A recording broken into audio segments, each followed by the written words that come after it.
भारत में एक hot topic बनी हुई है कि भारत की डेमोग्राफी चेंज हो रही है। तो चलिए समझते हैं कि ये क्या मुद्दा है और क्यों बोला जा रहा है कि डेमोग्राफी चेंज हो रही है। सिंपल सी बात करूँ तो भारत के कई राज्यों में जो माइनॉरिटी थे वो मेजोरिटी में हो गए हैं, जो मेजोरिटी थे वो माइनॉरिटी में आ गए हैं। फॉर एग्जांपल कि जहाँ पे हिंदू मेजोरिटी में थे वहाँ पे 8 से 10 राज्यों में अभी माइनॉरिटी में आ गए हैं। तो ऐसा क्यों हो रहा है, तो हम चलिए इसको समझते हैं। सिंपल आज के एग्जांपल से लेते हैं कि आज की जो डेट है 28 मार्च 2026। 28 मार्च 2026 को अगर हम मान लेते हैं कि हिंदुओं की जनसंख्या 100 करोड़ है, 125 करोड़ आबादी बोलते हैं, उसमें से जो भी है सब बाकी करते हैं, 100 करोड़ हिंदू है। और हिंदू में एक कल्चर आ गया है, हम दो हमारे एक का कल्चर। तो 5 जनरेशन बाद क्या जनसंख्या होगी हिंदुओं का और उसमें कितना टाइम लगेगा। तो 5 जनरेशन बाद, जैसे कि हमारा परपोता के बाद जब होगा, जैसे कि मैं हूँ, मेरा बच्चे हुए, उसके बच्चे हुए, तो पोता, पोता का परपोता, उसके पोते जो होंगे उसमें कितनी जनसंख्या बचेगी तो बताता हूँ। अगर 100 करोड़ के एग्जाम्पल से अगर हम ले रहे हैं तो 100 करोड़ की जनसंख्या है हिंदुओं को, उसमें से एक लड़का और एक लड़की लेते हैं, दोनों ने शादी किया, हम दो हमारे एक के हिसाब से एक एक बच्चा पैदा किया। तो 40 साल की उम्र में, समझो 30 साल की उम्र में उसने बच्चा पैदा किया होगा। 70 साल की हमारी एज मान के चलता हूँ कि 70 साल में हम लोग ख़त्म।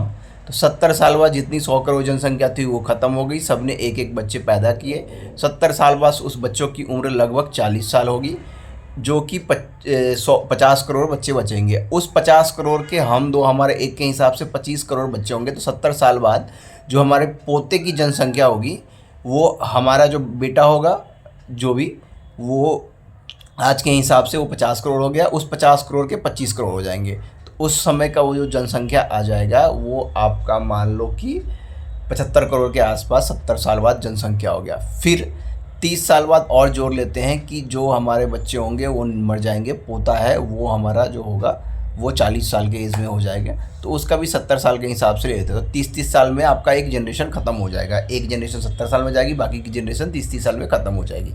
इसके हिसाब से हम चलते हैं। तो सिंपल सी बात कर ले कि अगर हम 100 करोड़ की जनसंख्या से चल रहे हैं और 5 साल के हिसाब, 5 जनरेशन के हिसाब से बात कर ले, तो हमारी पाँचवीं जनरेशन की जो जनसंख्या होगी वो अब 5वीं जनरेशन ख़त्म होते वक्त 3.1 करोड़ बच जाएगी। और इसमें टाइम जो लगेगा मात्र 200 साल, 220 साल के अंदर में हमारा, मतलब अगर 3 चौक 12 और 70 इधर, हाँ, लगभग 200 साल में हमारे जनरेशन के जो 5वीं पीढ़ी होगी उसकी जनसंख्या 3.1 करोड़ के आसपास हो जाएगा। और इसमें से अगर बात कर लूँ तो हिंदू की जो 100 करोड़ है वो 3 करोड़ पे आ जाएगा।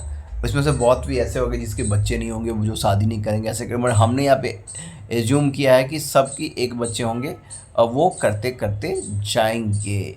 तो ये डेमोग्राफी चेंज हो रही है। वहीं अगर मैं सीधा एग्जांपल कर लूँ तो इसके हिसाब से कि 3-4 जनरेशन में क्या हो गया, तो भाई अगर मुसलमानों के ऑन एन एवरेज बच्चों की बात कर लूँ तो उसका 6 हो जाते हैं। सिख की बात कर लो तो 4 हो जाते हैं। जैन की बात कर लो तो उनका तभी 1 या 2 ही चल रहा है उनका।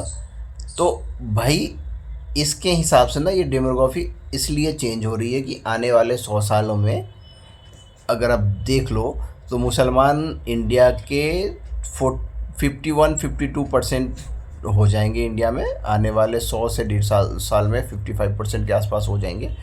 और इंडिया में जो भारत में जो हिंदू रह रहे हैं वो 30 से 34% पे निपट जाएंगे। और उसके बाद क्या होगा आपको पता ही है। ऐसे भी एक चल रहा है कि इस्लामिक राष्ट्र बताना है भारत को 2071 तक। उनका जो कैलकुलेशन, जो अभी न्यूज़ आ रही है कि चल रहा है कि 2071 तक इस्लामिक राष्ट्र बनाना है, कैसा है, तो ये कैलकुलेशन मेरे हिसाब से इसी हिसाब से चल रहा है।